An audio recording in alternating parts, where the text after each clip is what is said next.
बिस्मिल्लाहिर्रहमानिर्रहीम। अस्सलामुअलैकुम नाजरीन, आप देख रहे हैं फास्ट 96 न्यूज़। दिन भर की अहम खबरों के खुलासे के साथ मैं हूं आतिफा बलोच। बुलेटिन के आगाज में खबर आपको देंगे। ज़ैनुल आबिदीन से डिग्री टंडू बागू रोड जुनीजू मोरी के करीब मोटरसाइकिल और ट्रैक्टर ट्राली में खौफनाक टक्कर, मोटरसाइकिल सवार जाम हक, दूसरा शदीद जख्मी।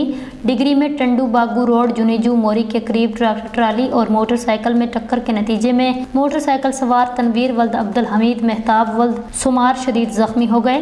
जख्मियों को फौरी तौर पर तालका हेडक्वार्टर अस्पताल डिग्री पहुंचाया गया, जहां तनवीर वल्द अब्दुल हमीद जख्मों की ताब न लाते हुए चल बसा, जबकि मेहताब वल्द सुमार को तशवीशनाक हालत के पेश नजर हैदराबाद रेफर कर दिया गया। जामहक शख्स की लाश को जरूरी कार्रवाई के बाद वुरसा के हवाले कर दिया गया।